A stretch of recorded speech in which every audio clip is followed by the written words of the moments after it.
Din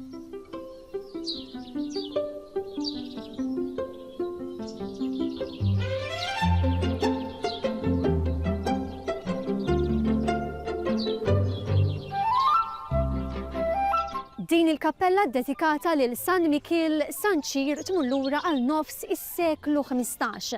Madankollu sal-1575 Monsinjur Dusina kien iddokumenta li kienet tiġà fi stat ta' abbandun.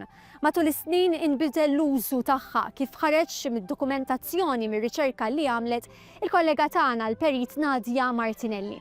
Sar anke restawr madwar 40 sen ilu iżda l-kappella reġgħet lura fi stat ta' abbandun. Sakemm daħlu għaliha il-Bank of Valletta u din l-Art Ħelwa u bħalissa għaddej xogħol ta' restawr estensiv biex il-kappella terġa' lura għall-istat oriġinali tagħha. Jiena minn dejjem kienet interessani l-wilt kulturali ta' pajjiżna u l-konservazzjoni tiegħu u fil-2011 meta bdejt infittex is-suġġett tat-teżi tiegħi biex għall-degree ta' Perit xtaqt nagħmel pjan ta' konservazzjoni fuq post abbandonat. Waqt ir-riċerka insertajt il-ktieb ta' Killeen 100 Wayside Chapels in Malta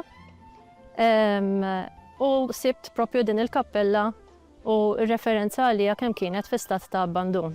Jiena missib il-kurzita u irnexxi l-insiba u speċi bqajt meraviljata bil-post ta' antikità li fija tirrappreżenta konnessjoni tagħna mal-missirijietna fl-istess ħin għaliex hija post qadim ħafna ta' madwar 600 sen ilu.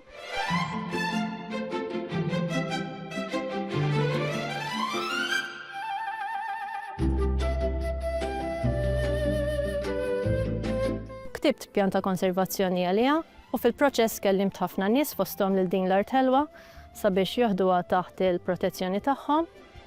Mbagħad madwar 7 snin ilu huma mbagħad avviċinawni biex napplikaw nitfgħu applikazzjoni l-Planning Authority għar-restawr tagħha u fl-istess ħin applikaw għal guardianship deed u ħadwha f'idejhom.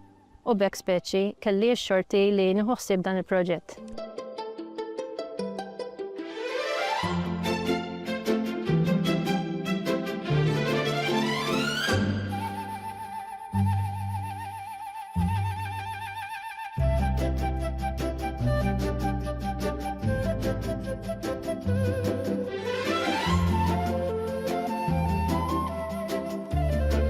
Qabel beda dan il-proġett kienet fi stat ta' abbandun u kienet fi periklu kbir li tiġġarraf. Kienet maħnuqa b'ħafna qasab li anke saħansitra beda dieħel fl-istruttura. Ukoll f'past restoration works saret ċangatura fuq is-saqaf fejn beda joħloq pis sejjed fuq u wkoll kienet joħloq ħsarat kbar fil-kappella. Però l-ikbar problema kienet il-ħaxix u l-eruq li kienu dieħlin ġol ħitan u qed jiftħuhom minn ġewwa.